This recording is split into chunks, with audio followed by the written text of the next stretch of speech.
Bonjour à toutes, bonjour à tous, je suis ravi de vous retrouver pour un nouveau numéro de Demain Entreprendre sur Demain TV. On va commencer par une chose que chaque entrepreneur surveille comme le lait sur le feu, c'est sa trésorerie. C'est pas toujours facile de bien la gérer, il y a des spécialistes pour les y aider et on en reçoit une tout de suite sur notre plateau.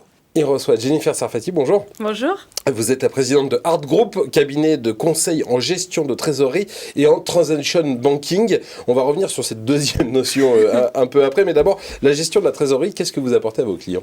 Alors concrètement, ce qu'on apporte à nos clients, c'est de piloter ce nerf de la guerre de l'entreprise qui est le cash, le sécuriser et puis pouvoir avoir de la visibilité sur la suite. Donc concrètement, ça se matérialise par des missions autour du besoin en fonds de roulement, comment l'optimiser, des missions autour des encaissements, des décaissements, comment encaisser et puis comment encaisser de manière innovante aujourd'hui, comment digitaliser les process, comment sécuriser et lutter contre la fraude.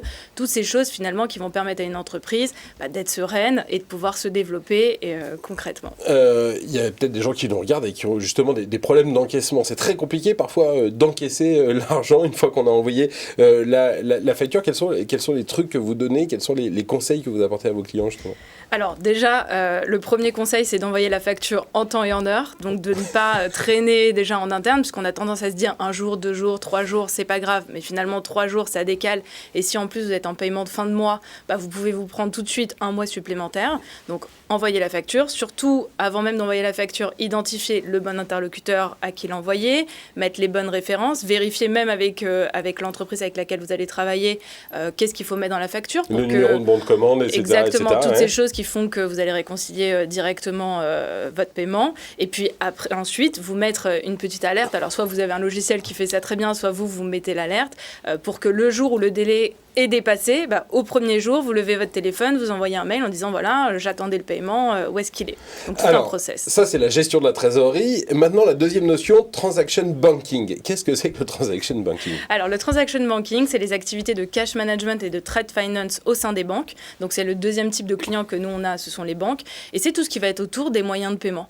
Donc, comment est-ce qu'on encaisse demain ? Qu'est-ce qu'on invente ? Paiement mobile, paiement e-commerce sur les sites internet et également tout ce qui va être autour des reporting, tout ce qui va être autour de la mise en conformité réglementaire, toutes les choses que la banque va développer à destination de ces grandes entreprises pour qu'elles suivent leur trésorerie. Ça veut dire que votre métier, c'est aussi d'avoir une espèce de veille technologique sur l'ensemble des innovations autour de ces métiers du paiement ? Complètement. Veille technologique et surtout, on co-construit avec les banques ce qui va se passer demain et les fintech également, bien sûr. Alors ça, c'est pour les métiers des banques. Sinon, pour tout ce qui est de la gestion de la trésorerie, vos clients, c'est quoi ? C'est plutôt des PME, des ETI ou il y a même des grands groupes qui ont des problématiques et qui font appel à vous ? Alors, c'est 80% de grands groupes. Donc, nous, on démarre à 100 millions d'euros de chiffre d'affaires et on va jusqu'aux sociétés cotées type CAC 40.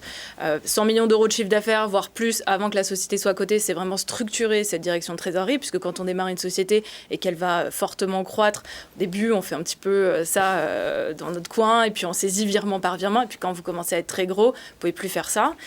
Donc, on démarre très tôt. Et puis ensuite, les sociétés cotées qui représentent 80% de notre portefeuille de clients, où eux ont de vraies problématiques d'encaissement, de suivi de leur trésorerie. Ils ont besoin de s'outiller, puisque parce qu'ils ont des milliers de clients, exactement, et des milliers de fournisseurs, etc. Voilà, et lutter contre la fraude et toutes ces choses qui font qu'en fait, ils vont optimiser leur trésorerie derrière.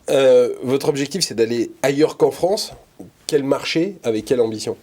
Alors nous, aujourd'hui, nos clients sont de toute façon internationaux, donc ils ont leur maison mère en France, mais avec des filiales à l'étranger. On a de plus en plus de demandes au niveau de l'Europe, puisque c'est un marché qu'on connaît, on est en Union européenne, donc on connaît ça bien. Donc le développement, c'est plutôt sur la région Bruxelles, enfin Benelux, on va dire, et puis de plus en plus aussi à l'international, parce qu'aujourd'hui, on est dans un contexte où on peut faire tout par visioconférence et on n'a plus forcément besoin de se déplacer physiquement. Et ben voilà, n'oubliez pas d'envoyer vos factures en temps et en heure. C'est le premier conseil que vous a donné Jennifer Sarfati en venant ici sur ce plateau. Merci beaucoup d'être venu. À très bientôt sur Demain TV. Bonne route à Art Group. Donc, restez avec nous. L'émission continue tout de suite avec une nouvelle aventure d'entreprise.